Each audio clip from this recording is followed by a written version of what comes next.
एक समय की बात है। एक नगरी में एक लोभी लाल सेठ रहता था। लोभी इतना कि चमड़ी चली जाए पर दमड़ी ना जाए। स्वभाव ऐसा था कि ना सर्दी देखता था ना धूप, बस केवल धन के लिए भाग दौड़ करता था। उसके दिमाग में केवल यही बात बैठी थी कि किस तरह से मैं बहुत बड़ा धनवान बन जाऊं। सुबह शाम दिन रात हाय धन करता रहता था।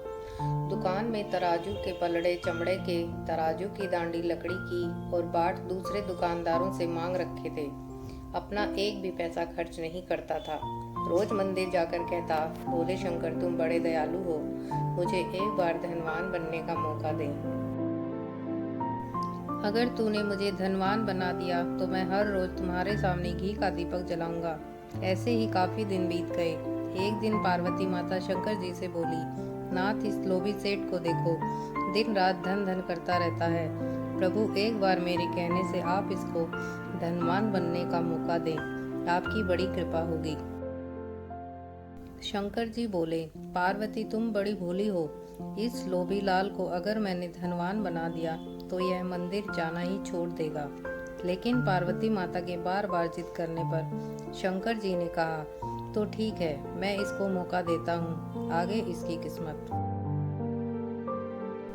भोले शंकर एक महात्मा का रूप बनाकर लोभी लाल के पास पहुँचे और कहा, सेठ मैं एक महात्मा हूँ और बहुत दूर से पैदल चलकर आ रहा हूँ। मैं तीर्थ व्रत करने जा रहा हूँ। मेरे पास पारस पत्थर है, इसको आप जमा कर लो।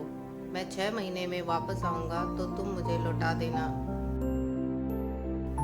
सेठ जी अत्यंत प्रसन्न होकर बोले, ठीक है, मैं 6 महीने में आपको वापस कर दूंगा। महात्मा बोले, रुको, मेरी एक शर्त है। शर्त कैसी? लोभी लाल ने पूछा। महात्मा ने कहा, आप अपने बही खाते में आज की तारीख लिखो और 6 महीने बाद की तारीख लिखो जिस दिन मैं वापस आऊंगा। तुम्हें उस दिन यह पत्थर मुझे देना होगा। कोई बहाना नहीं चलेगा। 6 महीने बाद मैं इस पत्थर को आपके पास 1 मिनट के लिए भी नहीं छोड़ूंगा। सेठ ने कहा, ठीक है, आप यकीन रखिए, मैं आपके आते ही दे दूंगा। इतनी बात करके महात्मा चले गए। लोभी लाल बहुत खुश हुआ और मन ही मन सोचने लगा, अब मुझे धनवान बनने से कोई नहीं रोक सकता। मैं पूरी नगरी का लोहा खरीद कर सोना बना दूंगा। दूसरे दिन सेठ बाजार गया और लोहे का मोल भाव करने लगा। लेकिन यह क्या, कल तक जिस लोहे का भाव 8 आना सेर था, आज वह 2 रुपए सेर हो गया। सेठ दूसरी दुकान पर गया, वहां 2.5 रुपए सेर बताया। इस तरह वह हर दुकान पर पूछता रहा और महंगा सुनकर आगे चलता गया। इस तरह वह पूरा दिन बाजार में घूमता रहा, लेकिन लोहा नहीं खरीद पाया क्योंकि लोहे का भाव उसे ज्यादा लग रहा था। आखिरकार शाम हो गई। उसने सोचा कल सस्ता हो जाएगा तब खरीद लूंगा। अगले दिन सेठ फिर बाजार गया और लोहे का भाव पूछने लगा। पूछते ही उसे करंट सा लगा क्योंकि आज भाव 3.5 रुपए सेर था। सेठ निराश होकर घर चला गया और कल का इंतजार करने लगा। अगले दिन फिर बाजार जाता, लोहे का भाव और महंगा हो गया। वह फिर घर वापस आ गया। ऐसे ही दिन बीतते गए और लोहे का भाव दिन ब दिन बढ़ता गया।